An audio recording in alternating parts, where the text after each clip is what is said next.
Thank you, everyone. I'm Marc de Mayo.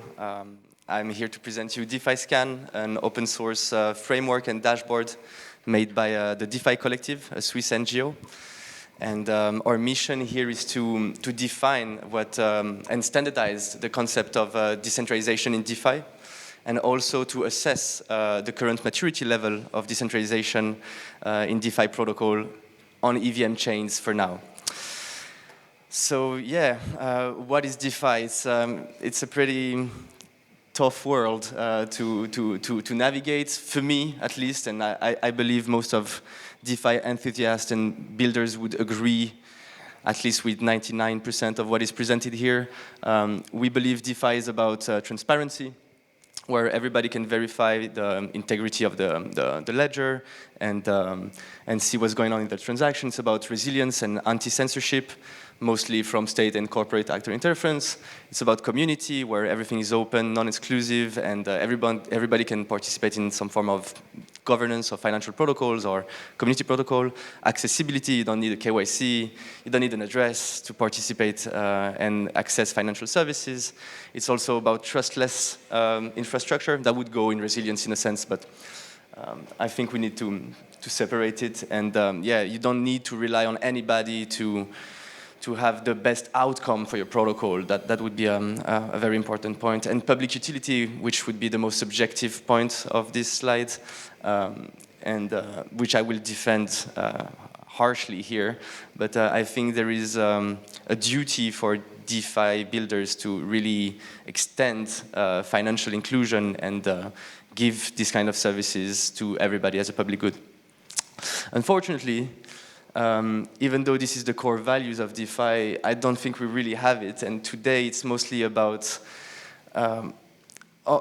something else, right? We have a lot of obfuscation in protocols where you see a lot of developers or projects that make very complex design for people to understand.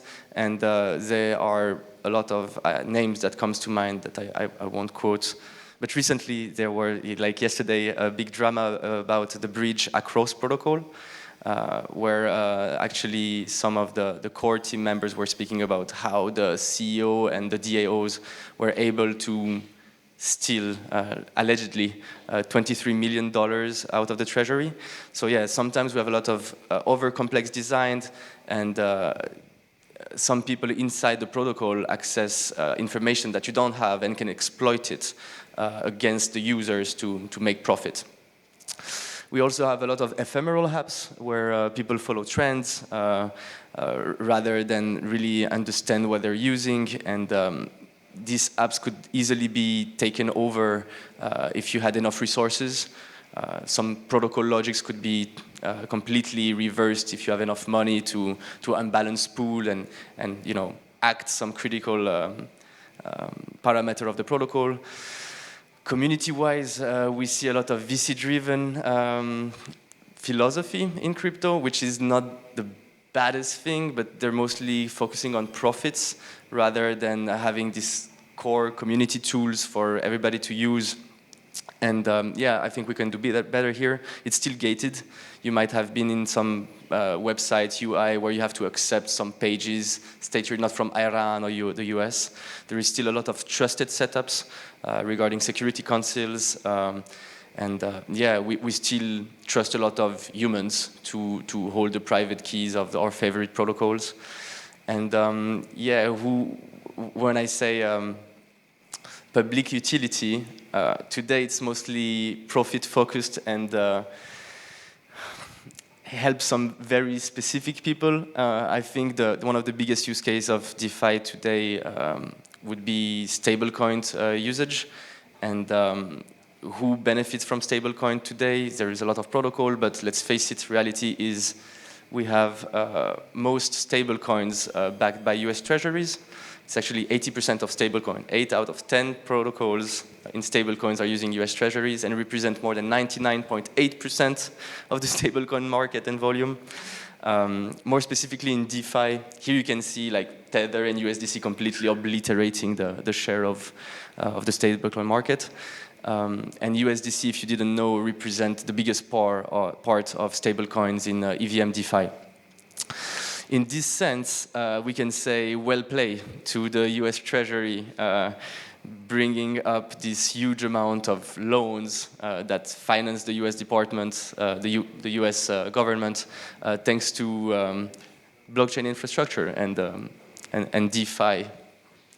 We heard recently about the US Genius Act that should be enacted in the next 6 to 7 weeks, I think.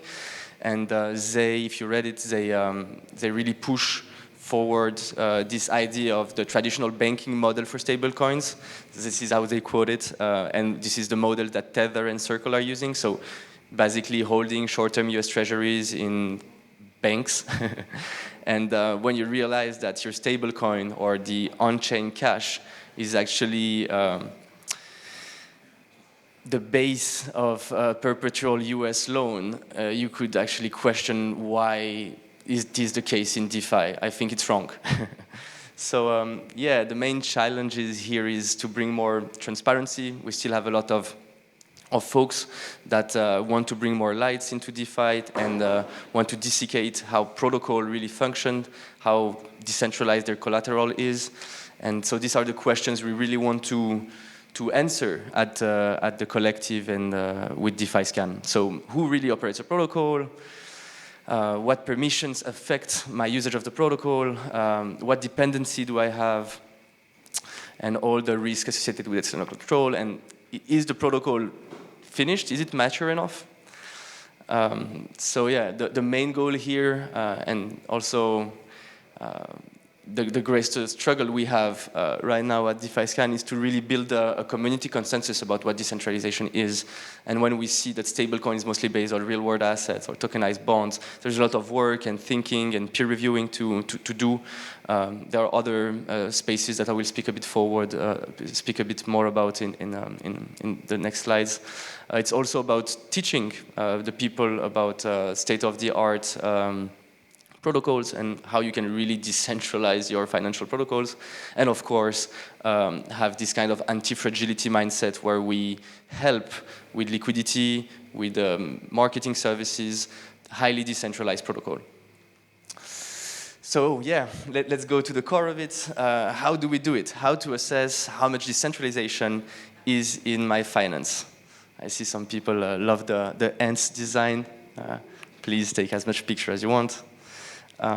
So yeah, DeFiScan comes in three. It's a framework that we've been developing for the last 2 years and still needs some work, as I've just said, regarding real-world assets, maybe vault curators. And so everybody can participate. It's a completely open source initiative, and you're very welcome to comment anything we've written or write for yourself also. It also comes with tools and resources. We have a permission scanner, completely open source, that enables anyone that know how to use a Python script, or we have a various UI, and you'll see better user experience regarding this in the close future. But anyone could use this permission scanner to scan the centralized permission that your smart contract might have. And we also have this public data by the reviews and the template for anybody to start reviewing a protocol. Obviously, we have a public dashboard and a UI that is a bit changing that you can find at defiscan.info. We also are so proud to say that the EF gave us some funds. So yes, it's just not us making our world more decentralized. The EF trust us. We're legit, guys. Please contribute. And yes, so far so good. We have as an objective to cover 90% of the total TVL in EVM chains by the end of the year. Today we're at 58% with 15 protocol reviewed. You can see how concentrated the TVL can be in some protocols. You just need to pull out DeFi Llama to see it. Actually, we have 2 full-time devs that are post-grad engineers with a lot of experience in security or engineering, and they work just to review. They are the core peer reviewers of DeFiScan, and 5 other part-time contributors covering legal, business, marketing stuff, and even operation as we help various DeFi protocols to boost their quality. So let's get into it. What are the centralization risks in our framework? First of all, we use the L2-bit framework to assess how decentralized your chain. If you're building on Ethereum mainnet, you're on the most decentralized infrastructure that we have available, but you could also build on other layer 2s, and that wouldn't affect if you have an instance on Ethereum. Upgradeability. So are your smart contract upgradable? Which is pretty logical, right? You use something, and the day after it's something else. So how upgradable are your contract is a big part of the problem in centralization DeFi. Autonomy, so how much do you rely on external factors, such as USDC, such as one oracle? Do you have fallback mechanism here? The exit window, so if you have upgradable contracts, how you let your users opt out if they're not agreeing with your vision and your roadmap. So state of the art today is like 30 days exit window. It's discussable. I'm just stating the facts as of today. It might change in the future. And of course, accessibility, which is more regarding front ends. And how many UI can we use to access the protocol? You might have been affected or heard about hacks through front ends. So you get your DNS Act, or maybe the Gnosis Act could be one with the the Gnosis Safe one with Bybit was also a front end hack through their Amazon services and the Gnosis Safe front end. So yeah, how can we have more versatility in the front end is super important. So yeah, then we got this beautiful pizza, or some say pie, I say pizza chart, that we use for assessing how high, medium, or low risk you rate into these 5 categories. And then we give you a stage. So you're not DeFi if you don't have a blockchain-based financial technology, if your assets are not are in custody, if you don't have a public documentation that outline the expected performance and the list of your contracts, and obviously if you're not open source, and also if you don't have verified contracts. So you just go on Block Explorer and say, yeah, this matches the open source code that we published. We have a big problem here with Uniswap, by the way, who is one of the most decentralized protocol in DeFi forever, but have an instance on Base and Arbitrum with unverified contracts. So like, we can do better here. Yeah, stage-wide requirement. Okay, so stage 0 is full training wheel, so it's highly centralized, but we have met all the requirements before. Stage 1, it's still centralized, and you have like core permissions that could affect the performance of the protocol. And stage 2, you pretty much know what's the output forever, kind of. So we can go a bit more into each requirement, but I'll go a bit faster here. And I want to speak about Security Council. This is also a big debate in the space and in the framework.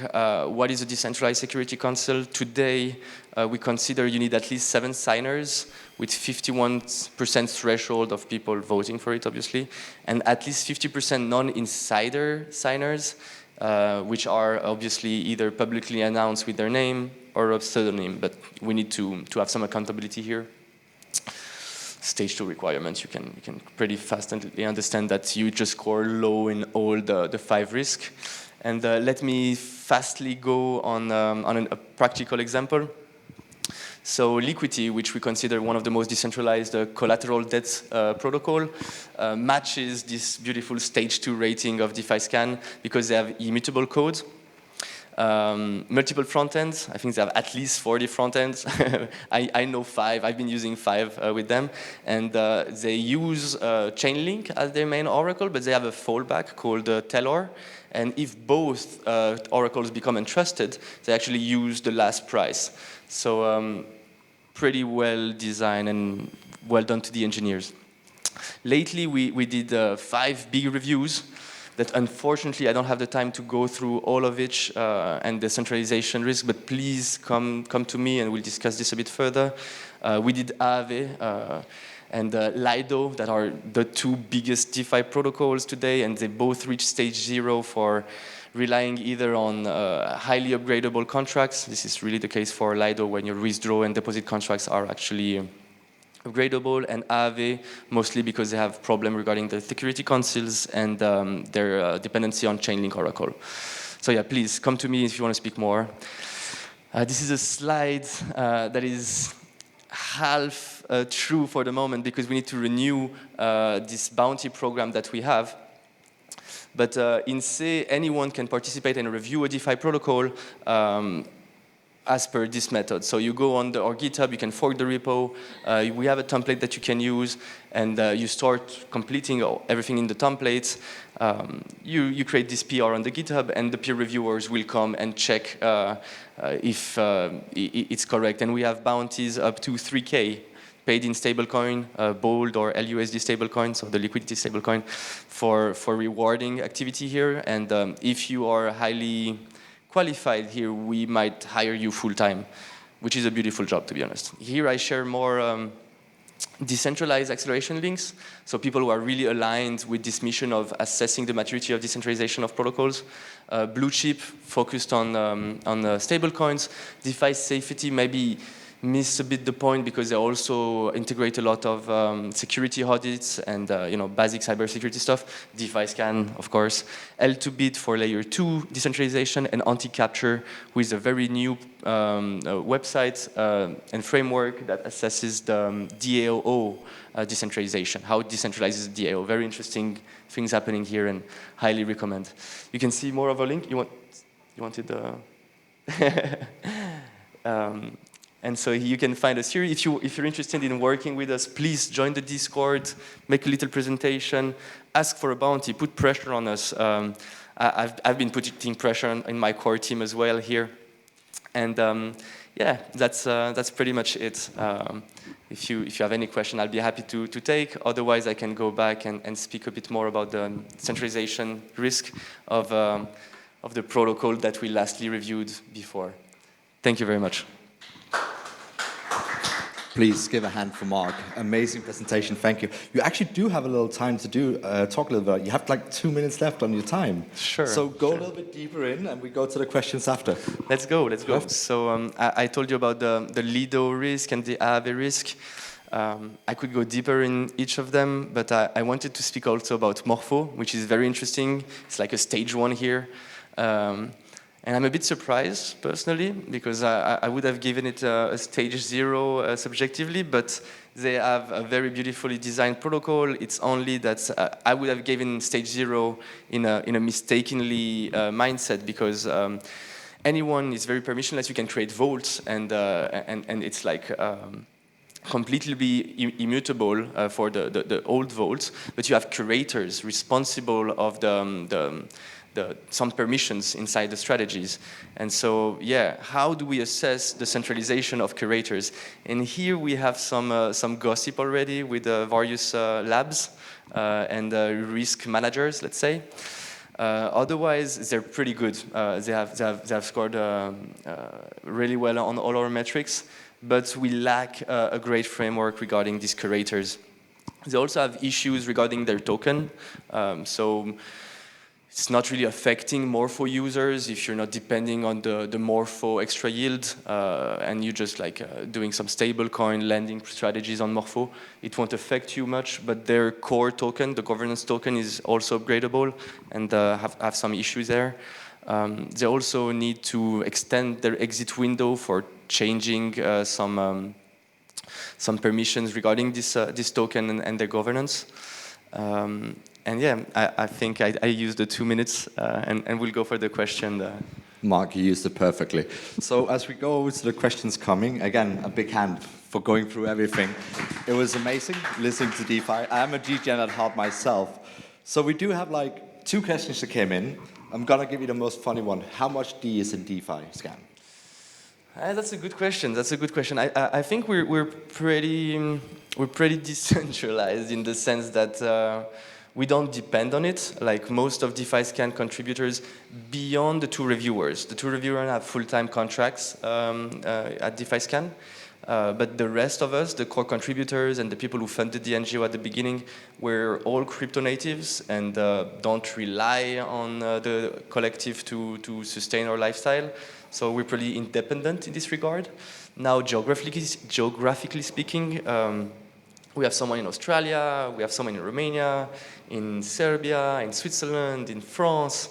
So we're pretty much Europe-based, but I say we're stage 2 decentralized at DeFiScan, that would say.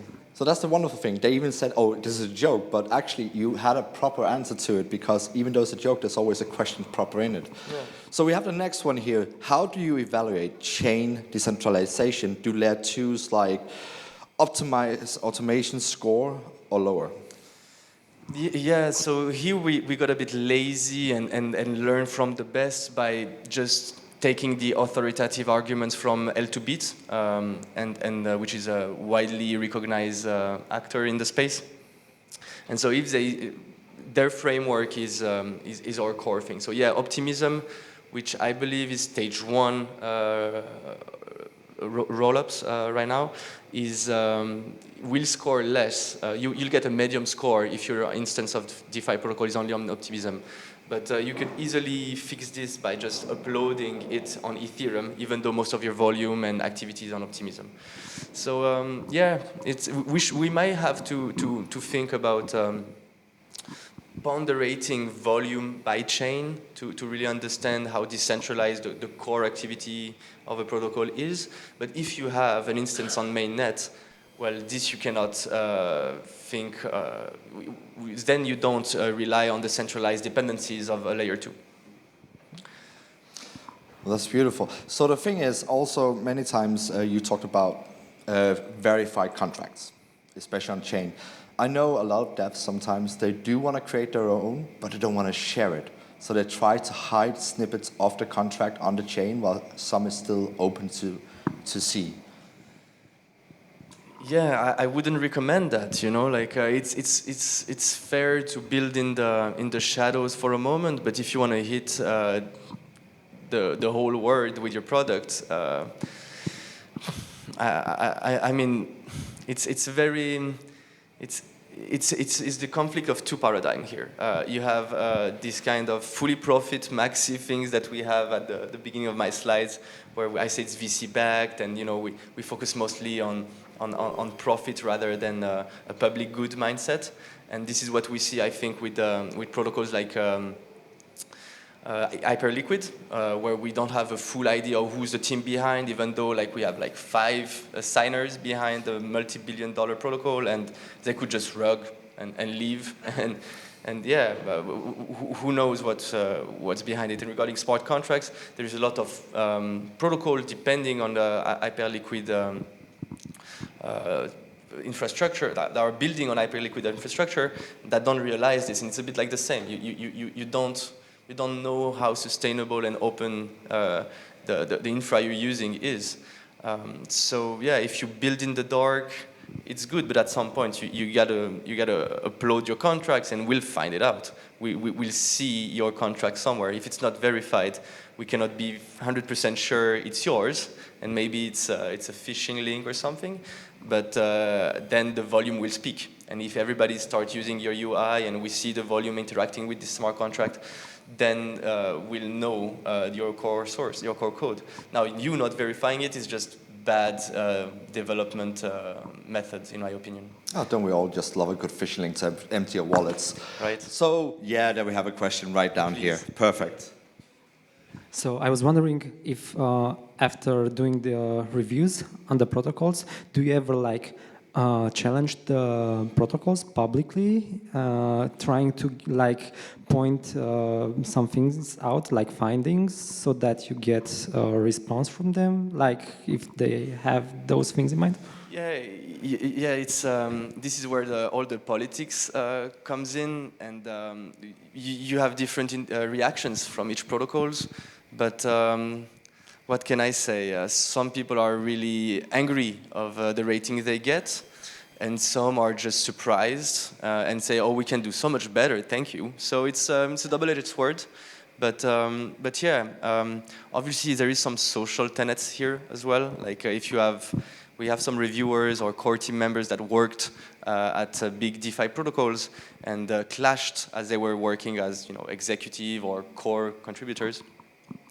And they left because of big dispute. And now we come back to these protocols, giving them a rating, and they're obviously like, oh, you're so biased, you're so, you have some remorse, or how can you say? You have some sense of revenge against us. This is why you're rating us this way. And so you have this weird social dynamics, but at the end of the day, we have this academic method and scientific rigor in our framework and reviewing process that I don't think it really matters. We could obviously discuss, and this is happening every day now at DeFiScan and with various people we're reviewing, regarding security council requirements and how the framework could be enhanced. But this is a different question, right? Like it is how you redefine the framework. The method is the method, and if we apply it and we see you have a multi-sig with admin rights and it's full of insiders, I'm in. You want us? We're trusting you. We're trusting you to behave, and so yeah, this is a lot of why don't you trust us kind of situation, and some weird gossip and social situation we have here. But fortunately, we also have very interesting team. Lido is pushing some new governance, and I'm pretty sure they learned from the review, and we spoke with them actively. Morpho was extremely proactive in this sense. They started to review themselves. So yeah, it's a double-edged sword where you have very aggressive reactions and people like, oh my God, this is needed. Thank you. You're enhancing the developer operation in the core protocol. You can never make everybody happy. If you have more questions for Marc, please catch him outside. I'm sure he will be willing to answer everyone and love all the deep questions. Thank you so much, and thank you for Marc.